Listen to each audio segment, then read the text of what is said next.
আমরা পুলিশকে 6 জুলাই পুলিশকে বলেছিলাম আমরা হাজরা মোড়ে জমায়েত করতে চাই এবং হাজরা মোড় থেকে আমাদের একটি মিছিলের কর্মসূচি আছে আমরা জানিয়েছিলাম।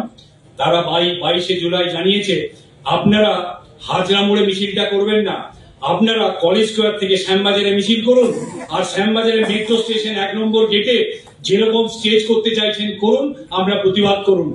আমরা যখন বলি দক্ষিণে যাব, পুলিশ বলছে এই প্রথমবার আপনারা আন্দোলন করুন, মিছিলটা করুন, উত্তরে করুন। আমরা পুলিশের কথা শুনে মিছিল করব না, পুলিশের কথা শুনে আমরা প্রতিবাদ করছি না। আমরা পুলিশকে জানিয়েছি তোমরা জানাও কোথায় তোমার 163, তুমি ম্যাপটা দিয়ে আমাদের জানাও কোথায় 163। আমরা জেনে নেব ওই 163কে কি করে। আমরা দেখেছি 1 অক্টোবর কি করে 163কে উপেক্ষা করে মিছিল করতে হয়। চলে যাব আমরা আদালতে। কার্নিভালের দিন 15 অক্টোবর মাঝরাত্রে 14 তারিখ তারা 163 ধারা জারি করেছিল। হাতে মাত্র আমাদের কয়েক ঘন্টা সময় ছিল এবং সেদিন চলছিল, আপনারা জানবেন তখন ছুটি চলছিল, আদালত বন্ধ ছিল। সকাল 9টার সময় চিফ জাস্টিসের বাড়িতে শুনানি হয়। সেই শুনানিতে তিনি গ্রহণ করেন যে এই মামলা শোনা হবে। বেলা 1:30টার সময় একজন জাস্টিস কোর্টে বসে আমাদের মামলা শোনেন এবং তিনি মামলা শুনে বলেন রাজ্যের মানুষের প্রতিবাদ করার অধিকার আছে।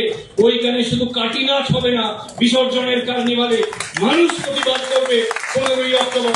এবং সেই আদালতের রায় আজকে সারা দেশে আমাদের দেশের আইনের ছাত্ররা তাদের কলেজে পড়াশোনা করে যে মানুষের প্রতিবাদ করার অধিকার রক্ষা করার লড়াইয়ে আদালতের কি ভূমিকা আছে।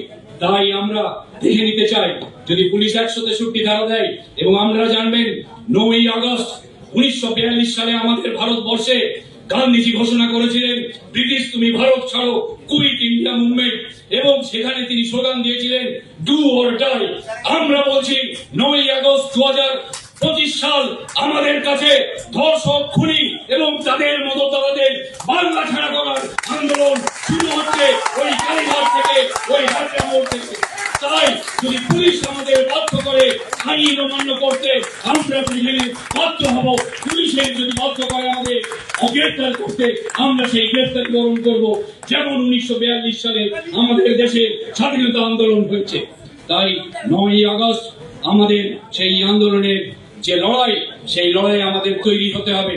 আমরা আজ পর্যন্ত কোনো ব্যারিকেড ভাঙিনি, আজ পর্যন্ত কোনো পুলিশ আমরা কোনো আইন অমান্য করিনি, কিন্তু আমরা তৈরি হয়ে গেছি। 1 বছর ধৈর্য ধরেছি আমরা, আমাদের ধৈর্যের সীমা আছে। তাই পুলিশকে আমরা জানিয়েছি তুমি জানাও কোথায় 163, যেখানে বলবে 163 প্রয়োজনে আমরা সেখানেই যাব।